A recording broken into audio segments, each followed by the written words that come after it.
Hey guys, this is Dr. Sandy with your other life-changing tip for you and your family. And again, I want to bless you and your family.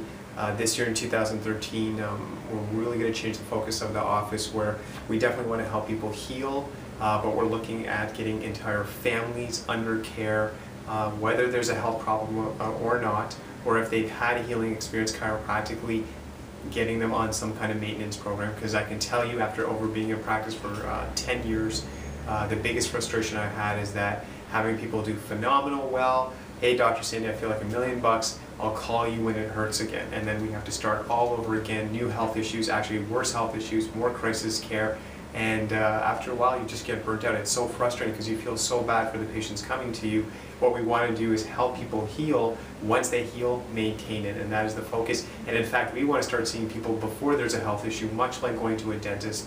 And some people have said, oh, I heard once you go to a chiropractor, you have to go forever. That is absolutely correct. It is something that's done on an ongoing basis. I will check my spine get my spine checked for the rest of my life, my kid's spine, but this is a lifelong thing. You maintain it. I have never gone to my dentist, got up and said, I hope I don't have to see, like, when does this end? It's just something I do forever.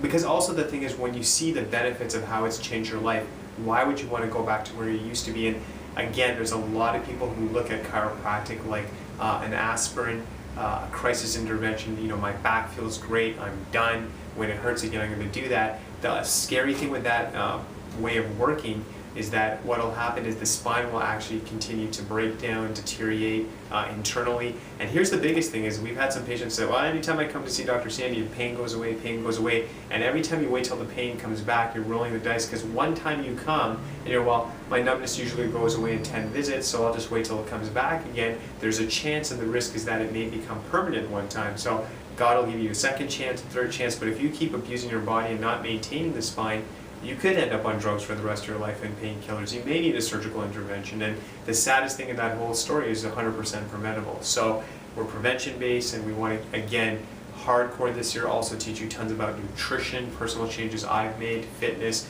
so we can have the best life possible.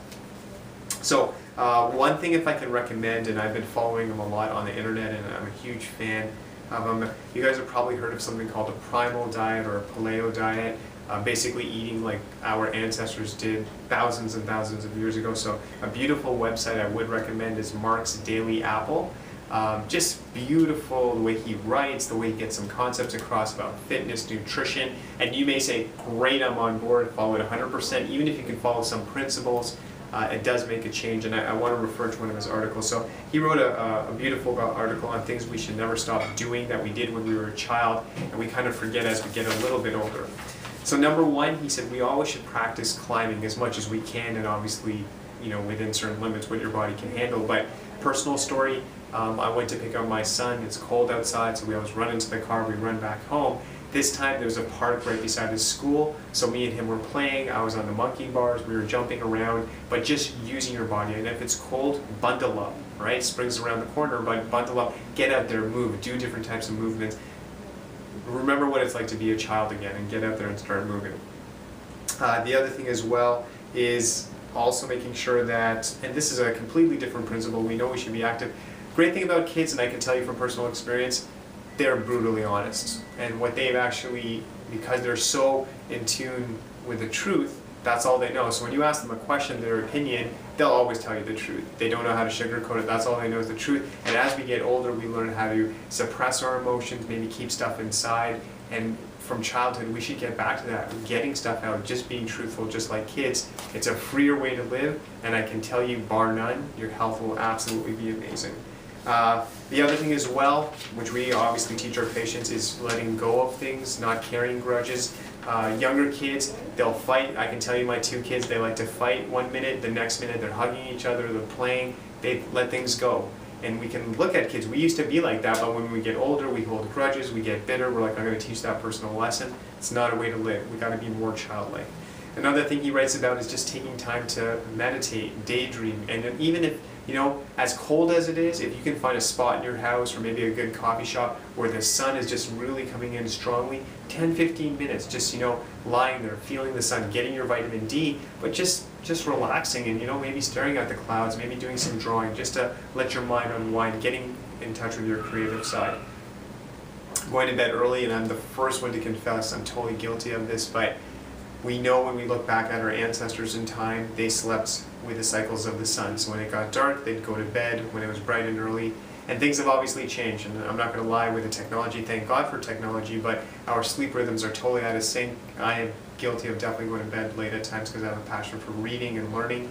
But he said something, and my dad used to say this all the time, if you can go to bed 1 hour before midnight, that's like 2 hours of sleep. So sleeping 11 to 5 is actually 7 hours of sleep. Sleeping 1 to 7 is only 6 hours. So every hour before midnight, you're getting 2 hours. So I actually experimented with this, and I went to bed. I'm a bit of a night owl. Went to bed at 11, got up at 5, and I was fresh. Felt amazing. So it's something you can do in that quiet time. That day when I did get up that early was amazing.